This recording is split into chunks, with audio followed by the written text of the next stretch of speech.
Olá, irmãos, sejam bem-vindos à continuidade dessa série de estudos Práticas da Perseverança, uma fé viva. Então, temos estudado esse livro de Tiago, livro feito aos judeus cristãos dispersos ali de todas as tribos, por toda aquela região. E daquela época, ainda estamos falando do início da fé cristã, ainda na era apostólica. E isso tem sido muito atual, tem trazido muitas informações muito boas para nós e tem sido de grande valor que o Espírito Santo tem nos ensinado através desses escritos, através dessas escrituras. Então, continuando e pela permissão de Deus, concluindo o primeiro capítulo de Tiago, então com os versículos 26 e 27, estamos concluindo essa primeira saga, esse primeiro capítulo. Nós nos dispusemos a fazer durante esse período de quarentena, durante esse período devido à pandemia, e esses estudos já estamos encerrando o primeiro capítulo. Não sabemos até onde conseguiremos chegar aí, mas conforme Deus vai permitindo aí, se Deus quiser, a gente vai continuando todos esses estudos. Então, para falar do que nós já vimos, resumo do que nós já vimos, vamos lembrar, focar isso, não tão detalhadamente, mas falamos muito sobre o procedimento do cristão na provação. Então, naqueles momentos mais difíceis, como ele deve proceder. E depois diferenciamos de tentação, principalmente associando aos maus desejos. E concluímos sobre quanto Deus é superior e Deus não se mistura com essa tentação e não provoca e nem é provocado nestas tentações. Então, todo bem vem de Deus. Então, o que é bom vem de Deus e Ele é o Pai das luzes. Então, chegando a essa conclusão, nós vimos que, com base em todo o alicerce que Ele já tinha colocado sobre provação, nós deveríamos, e dentro do ideal, reagir de uma forma diferente, bem mais devagar para falar ou para irar-se, prontos apenas para ouvir, porque a nossa ação, principalmente em ira, não produz justiça de Deus. A nossa ação, a nossa reação não é a justiça de Deus. Por mais que você esteja irado de uma forma que você entende como justa, justo é Deus, e a sua ira não representa isso. E aí chegamos na última aula nossa falando sobre a nossa postura quanto à palavra de Deus. Nós precisamos aceitar a palavra de Deus, aceitar a palavra e praticar a palavra.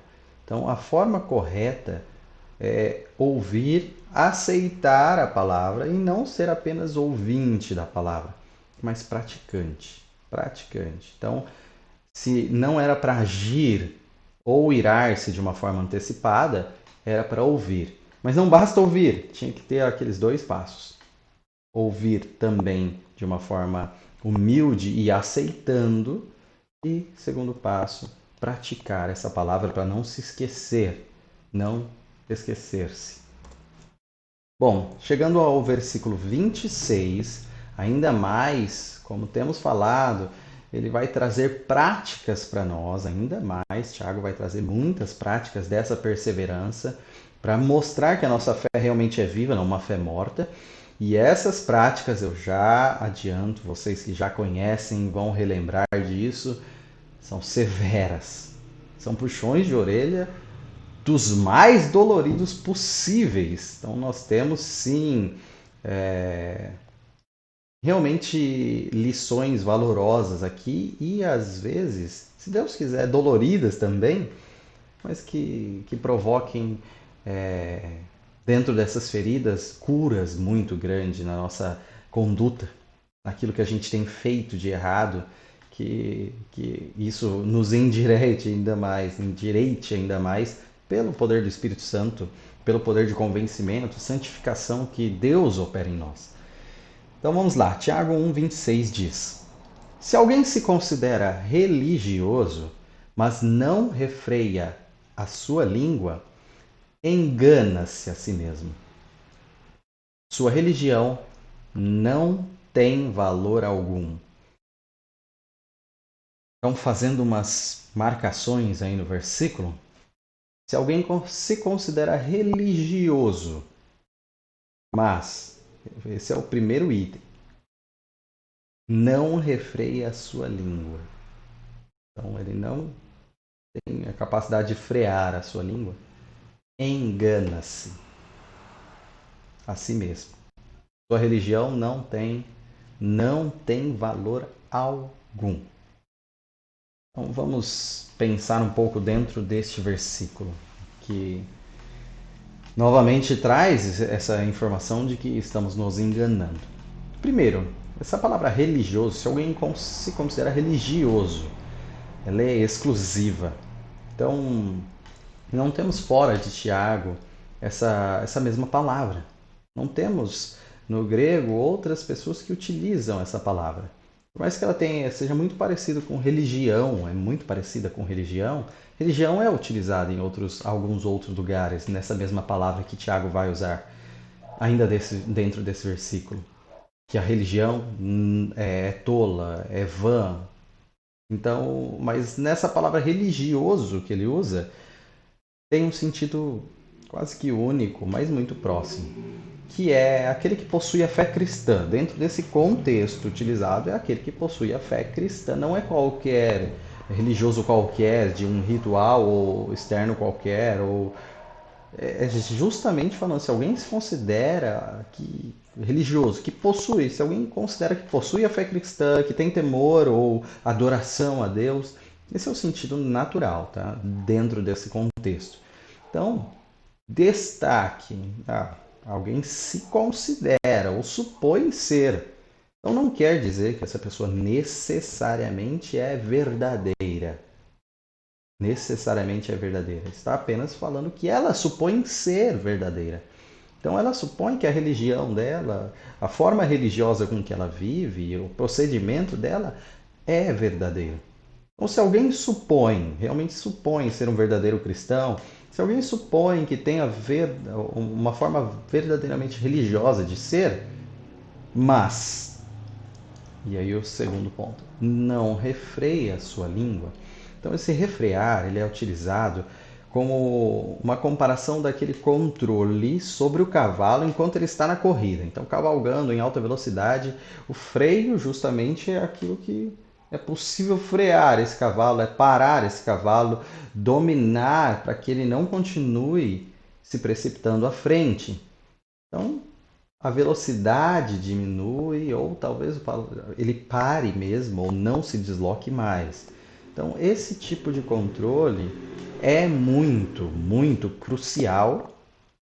Tiago utiliza essa palavra refreia-se, não só aqui, mas também vai utilizar para refrear o próprio corpo. Aqui, utilizando para a língua, ele está falando de um domínio para que as coisas não excedam da onde você deseja ir, onde é o ideal ir, até onde correr. Então pense nisso como um cavalo em disparada mesmo para um precipício. Então não importa a velocidade do cavalo. Quanto mais rápido, mais fácil a queda. Então, o que nós precisamos também é desse controle de frear, esse controle de diminuir o ritmo, esse controle de parar se necessário. Então, se alguém não tem esse tipo de controle na sua língua, de parar se necessário, de diminuir um pouco quando é necessário, é dessa pessoa que ele está falando. Então, vamos entender que existe uma frase muito popular, vocês devem ouvir com alguma frequência, que diz que as palavras têm poder. Fala muito isso, as palavras têm poder. Tem uma reflexão muito interessante nisso, algumas verdades, algumas mentiras, sem dúvida. Depende do contexto, tá? Depende do contexto. Mas dentro do nosso contexto aqui, acho que a reflexão mais adequada seria: você tem poder sobre as suas palavras? Então é você que doma a sua língua, você que doma o que é passado de informação para outra pessoa por você mesmo. Então, vamos lá. Quais são, geralmente, colocando como exemplos, não é fechado nisso, mas os principais erros que a nossa língua comete, principais erros que a nossa fala comete? Palavras torpes. Então, o que seria isso, basicamente? Palavras de baixo calão, ou mesmo palavrões, alguns tipos de xingamento bem indevidos, ou mesmo uma palavra coloquial que não seja considerada algo de uma fala comum, mas de uma fala muito ruim, baixa, vil. Então, se nós temos essas palavras torpes, geralmente associada a palavrão, geralmente associada a coisas que nem parecem palavrão, mas são palavras chulas que não se fala e que é escândalo para a maioria das pessoas, porque o cristão fala. Porque um cristão fala, e às vezes, inclusive, fala apenas escondido, ou fala apenas em determinados grupos, de uma forma reservada. Por quê? Se você fala em um grupo, porque não é pertinente falar em outro grupo. Então, pelo menos essa peneira, com certeza não serve para qualquer coisa, no âmbito de privacidade também não serve, por exemplo, mas tome cuidado, tome muito e severo cuidado em refrear a sua língua quanto a palavras torpes. Também tem palavras que remetem à sexualidade, e é um exemplo dessa questão de privacidade. Não é errado falar de sexualidade em qualquer contexto, de forma alguma. Não é errado você ter palavras mais afloradas sexualmente com o enredo conjugal. Então, da mesma forma que sexo não é errado se for intraconjugal, dentro do casamento. Um linguajar condizente é dentro do casamento. Agora, se referente à sexualidade você tem palavras um pouco avançadas demais e um diálogo avançado demais em qualquer ambiente, refreie a sua língua. Da mesma forma, preconceito, e isso é muito severo. Você simplesmente viver de acordo com a sua vista e nas primeiras impressões já exibir todo o seu rol de palavras, determinando, seja num enredo qualquer, conceitos que não são verdadeiros sobre pessoas, sobre etnias, cor de pele, status sociais, poder aquisitivo, muitas coisas que podem ser consideradas preconceito. Então, se você já olha uma pessoa e já julga aquela pessoa sem conhecê-la, se você deprecia, fala que ela é inferior ou superior, superior também, é, considera ela isso por causa da beleza, por causa de algo muito superficial, isso também deve ser freado na sua língua. Isso também você deve mostrar controle na sua língua. Já é um pecado dentro do seu coração o preconceito. Agora, se você não consegue nem freá-lo, a severidade aí das falas de Tiago se aplicam muito bem. A sua própria arrogância é outro problema de língua. Outro problema de fala que às vezes você expõe como se você fosse superior, como se você fosse melhor, como se a sua erudição ou o seu dinheiro ou qualquer outro motivo que você tenha orgulho, a sua beleza. Preste atenção nas coisas que você fala. E essa fala aqui, ela não é simplesmente. Nós não focamos apenas em abrir a boca e emitir sons. Senão, o mudo não pecaria nesse sentido. A questão é você transmitir alguma informação. Mesmo você pode falar em Libras. Você fala também em Libras. Então, você transmitir informação, essa transmissão de informação é com arrogância. E aí nós temos vários ambientes de fala hoje em dia, por exemplo, os virtuais. Será que a fala não verbal sua, ou seja, uma foto, ou seja, qualquer publicação sua é arrogante? As pessoas todas percebem isso e você finge que está tudo bem? Então, você consegue frear aquilo que você expõe. Então, a língua é o principal do nosso texto, mas em si a fala, ou seja, a comunicação, deve ser revista também. E aí entra um dos âmbitos mais comuns quando a gente fala de refrear a língua, é a fofoca. Você até em ambientes, você nos seus vizinhos, você com os seus amigos, falando de outro amigo pelas costas, você sendo um espalhador de informações que não deveriam ser espalhadas, você até em pedidos, e eu cito isso bastante, até em pedidos de oração, você aproveita desse ambiente para fazer um fofoca, você vem fazer pedidos de oração de outra pessoa que você está sabendo de coisas? Não, se você está sabendo, ore, você. Deixe que essa pessoa peça ou você vai oferecer ajuda. Então, um dos ambientes mais comuns de acontecer isso é o pedido de oração.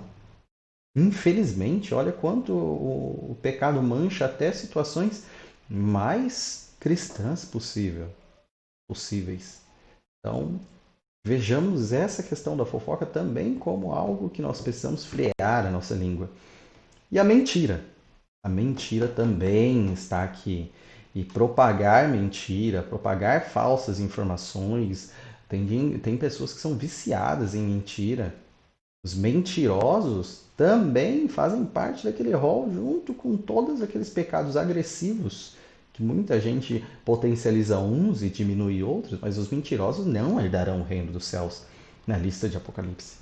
Então, o que nós estamos falando é que essa mentira também faz parte de um erro muito comum, às vezes para se livrar de uma situação, às vezes porque você acha politicamente correto, enfim. Qual que é o enredo em que a mentira, a peçonhenta mentira tem escapado dos seus freios, né?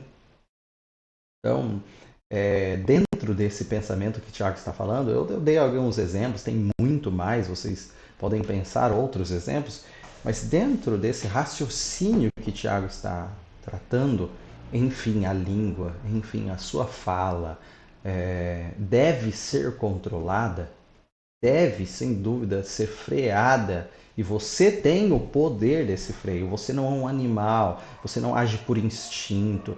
Tem algo que bloqueia o seu instinto e é esse freio moral que Deus dá aos seus pela transformação do Espírito Santo. Você pode sim frear. Agora, se você não freia, você não tem capacidade de refrear a sua língua, para que serve a sua religião? Então, ele tem falado, você se engana e a sua religião é vã, a sua religião é inútil tudo aquilo que você faz religiosamente. Então, essa frase condensa isso de uma forma legal. Se sua religião não o capacita a frear a sua língua, sua religião não serve para mais nada em sua conduta. Vemos aqui um tipo de blasfêmia contra a obra que é feita conosco do Espírito Santo. Você se dizer cristão, você fala que o Espírito Santo é poderoso para transformar pessoas, transformar vidas. Jesus Cristo transforma vidas.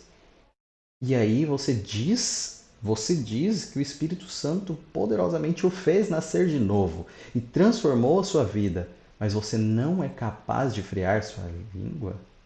Essa crença nessa religião, essa crença de que você foi transformado não vale de nada. Não vale de nada. É essa religião que ele está citando aqui. Tudo isso que você acha que é o seu cristianismo, o seu porte religioso, as suas ceias e batismos, não valem de nada. Então, se você acha que Jesus transforma, que o Espírito Santo transforma e não refreia a sua língua, ou transforma e não transforma a sua capacidade de lidar com os seus instintos pecaminosos, transforma, mas transforma com limitação, transforma, mas transforma de forma deficiente, faz nascer de novo, mas esse nascimento é meio nascimento.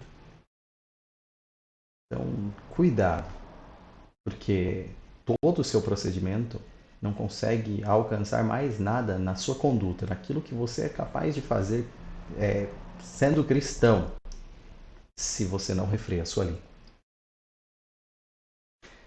Então, só um momento para a gente trazer ainda mais ainda para o nosso íntimo.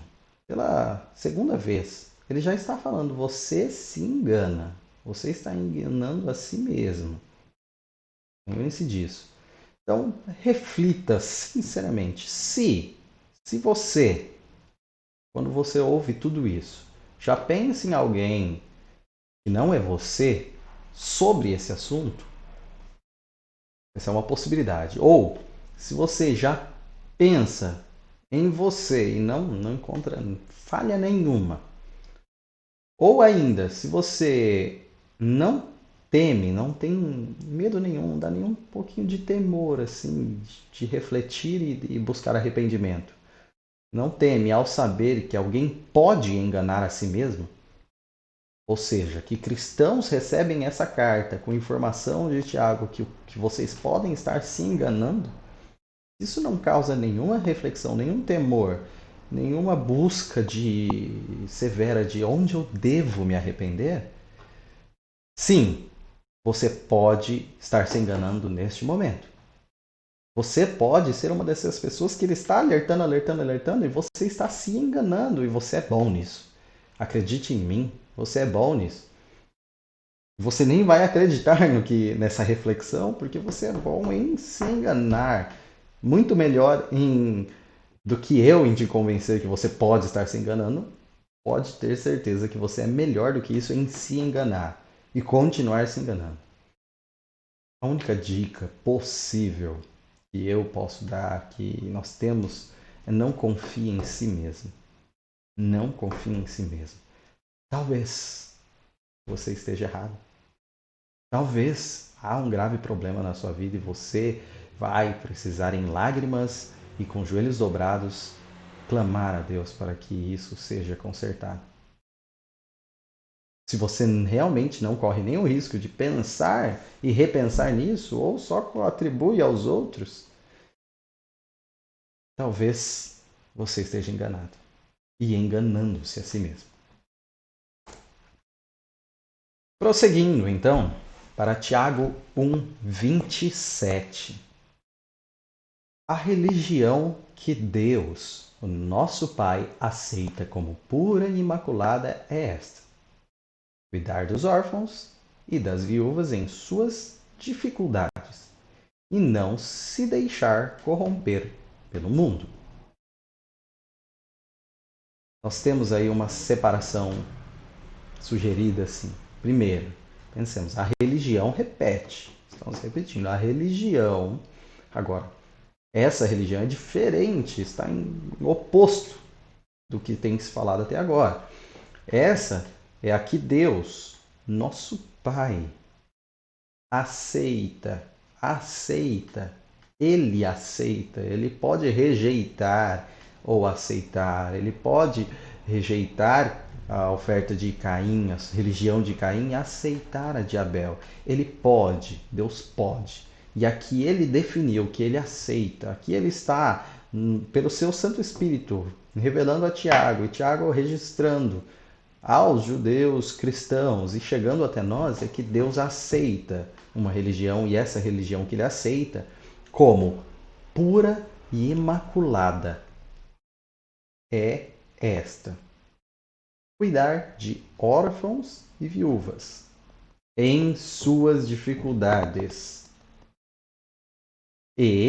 Ou seja, a primeira parte, cuidar de órfãos e viúvas em suas dificuldades, e, segunda parte, não se deixar corromper pelo mundo. Então, esse versículo também é grandioso, grandioso. Nós temos lido versículos espetaculares e a sugestão continua. Separe alguns deles e decore. São de excelente efeito em você mesmo decorar alguns versículos. Então, sugiro sempre que alguns versículos sejam sim decorados por você. Então vamos entender qual é essa religião que Deus aceita. Vamos entender. Primeiro, religião. Religião agora é uma palavra bem mais usada, foi usada no final do versículo anterior e usada aqui bem, mas usada também não é um exagero, não tem muitos textos aí que a utilizam, mas nessa palavra original no grego, ela remete muito, em muitos casos, a algo especialmente externo. Então, é religião praticamente externa mesmo. Então, é a cerimônia, é a disciplina, é coisas que podem ser vistas, coisas que podem ser vistas.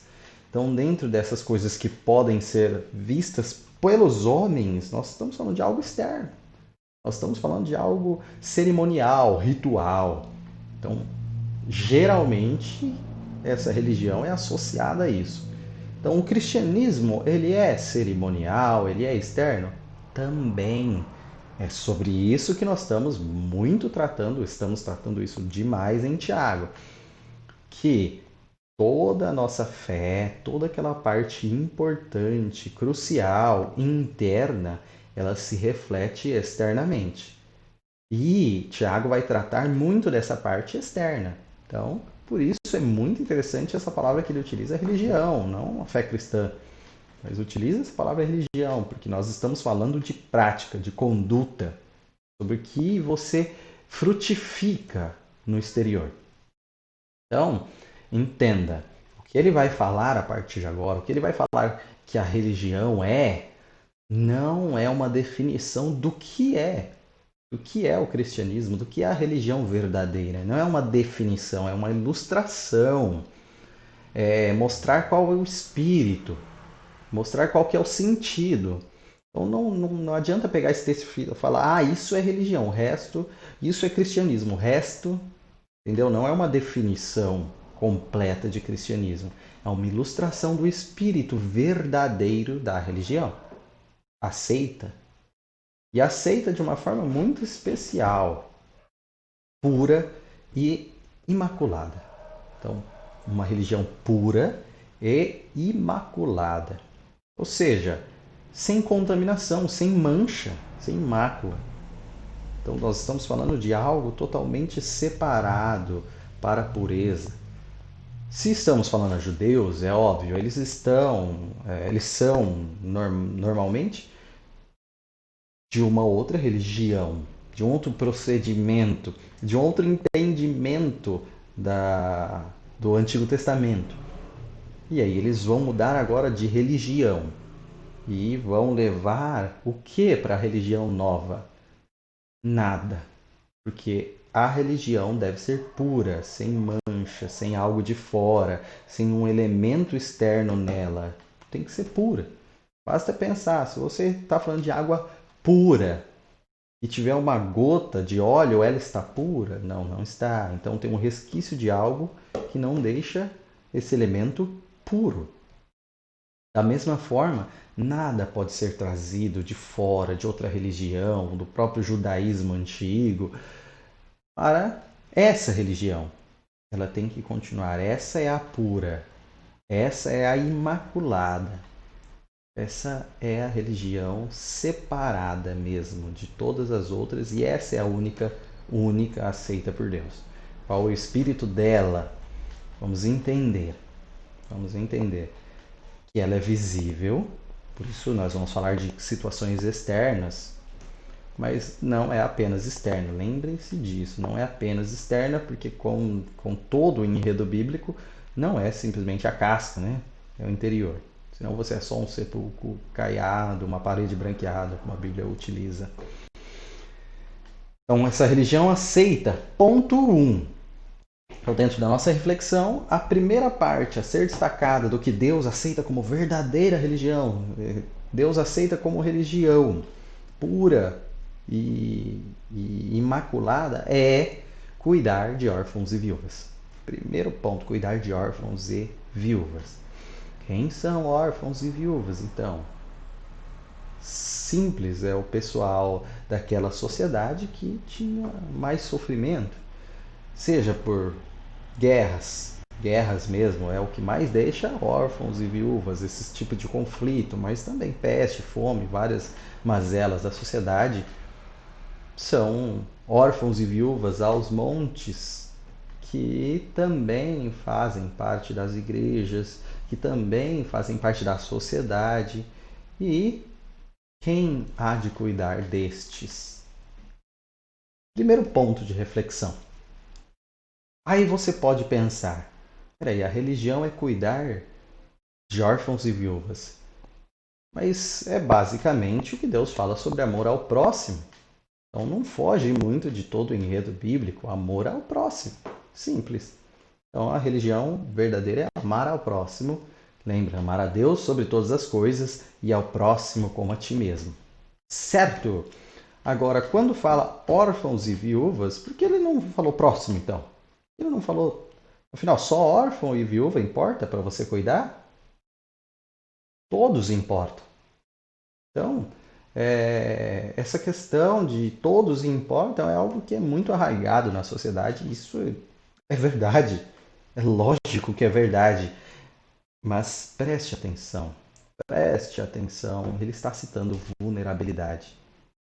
Como assim? É lógico que todos importam. Lógico que todos importam. Mas, se nós temos pessoas em mais vulnerabilidade que exigem uma urgência do nosso carinho, urgência do nosso afeto, urgência do nosso cuidado, urgência de nós nos movermos em direção a elas, sim, a Bíblia trata de forma especial, obviamente. Por isso Jesus, por isso tantos falam tanto dos pobres, por isso falam tanto daqueles que sofrem, por isso aqui cita órfãos e viúvas. São as pessoas em vulnerabilidade.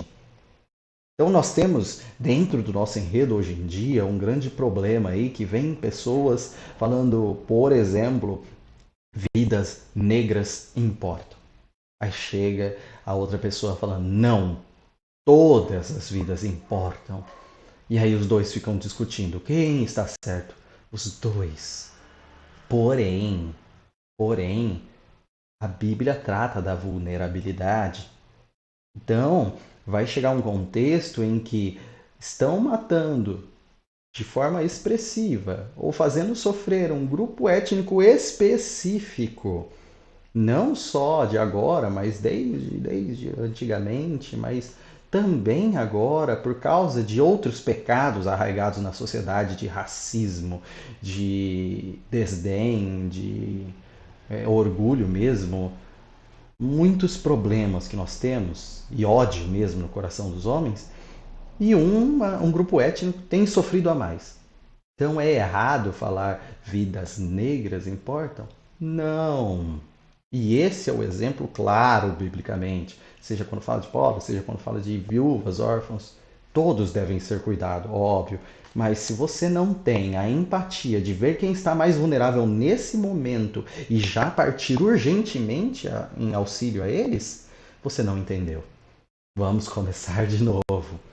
Então, vai ter um momento, sim, saudável e importante de olharmos para quem está em vulnerabilidade e tomarmos precaução maior, cautela maior com eles.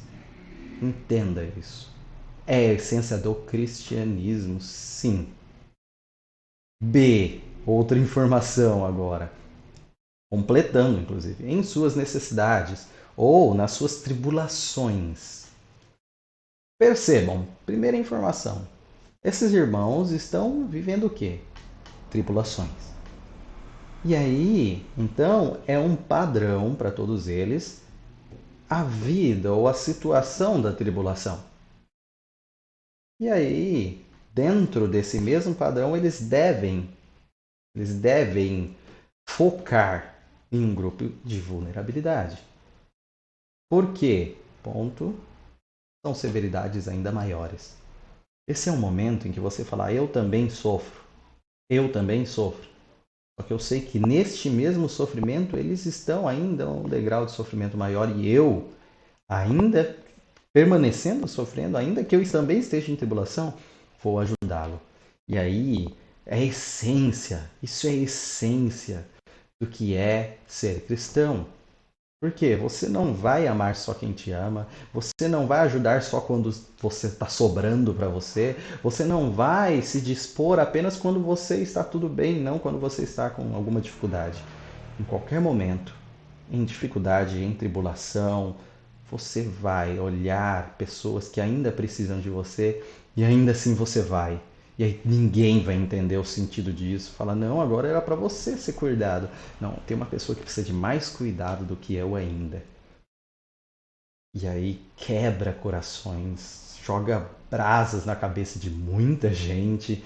E o cristianismo é exibido ao mundo pela glória de Deus, na compaixão e no amor de alguém que veio em nosso lugar, se colocou como vulnerável ali, mas olhou a vulnerabilidade do próximo e mesmo assim foi e morreu pelo seu próximo, foi e sofreu pelo seu próximo. A essência do cristianismo é você no sofrimento, você manter esse sofrimento ou se disponibilizar para mais sofrimento por causa do sofrimento alheio. É a essência do cristianismo. O Tiago não está dando uma informação longe do que é cristianismo, mas central no âmago do que é o cristianismo. Atender aquele que mais sofre. Se deslocar em amor ao próximo e com urgência ao vulnerável. Só que não termina nessa questão. Porque tem um ponto 2. E aí vem um contraponto interessante que é um equilíbrio justo. E Tiago foi o Espírito Santo falando aqui através de Tiago mesmo. E não deixar corromper-se pelo mundo. Você não pode se deixar corromper pelo mundo. Primeiro, o mundo é inimigo, e o mundo é inimigo de Deus. Vocês não podem ser amigos do mundo naquele sentido de você se conformar a este mundo.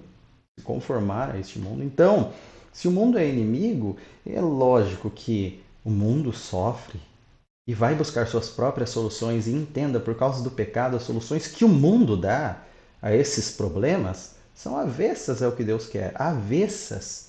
Se você abraçar o mundo e se conformar ao mundo nessas soluções, você estará corrompido. E não só nessas situações, não só nas soluções que ele propõe, mas se você ficar em pé de igualdade com o mundo, você é tão corrompido com ele. E você, na sua religião, é rejeitado da mesma forma. Então prestem atenção. Se você amparar órfãos e viúvas da forma que o mundo ampara, caminhando ao lado do mundo e se conformando à imagem dele na sua corrupção, você não tem uma religião aceita por Deus. Não é pura e imaculada. Essa é uma religião mundana, totalmente imaculada e impura. E muita gente tem visto as soluções que o mundo propõe para essas mazelas e abraçado o mundo de uma forma e até rejeitado o cristianismo de certa forma, mas abraçado o mundo porque o mais importante são os órfãos e as viúvas que ignoram o não se corromper com o mundo. As corrupções nós podemos citar várias delas, desde a ira, agir com baderna, violência, ódio, vingar-se com as próprias mãos. Tem muita coisa, tem muita coisa. Você roubar, tem a síndrome Robin Hood, que isso daí é o mais comum, né? Você tirar dos ricos para doar para os pobres. Essa é a corrupção do mundo. Ela tentando solucionar um problema, criando outro problema que não tem nada a ver com as escrituras. Então tem muitos que abraçam o mundo nas suas corrupções para tentar solucionar isso e aí não é uma religião pura e verdadeira, pura e imaculada. E observação muito importante para a gente concluir. Se deixar contaminar com o mundo, se deixar corromper-se com o mundo, novamente se deixar. A responsabilidade é sua. Deus tem colocado essa responsabilidade sobre você e aguardado essa resposta sua. Ele já sabe.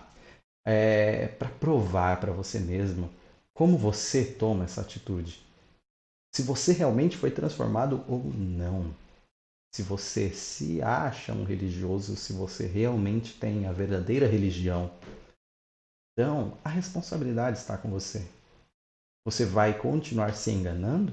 Você vai continuar se deixando aí voltar-se para o mundo tão semelhante ao mundo e longe da igreja, longe da palavra de Deus?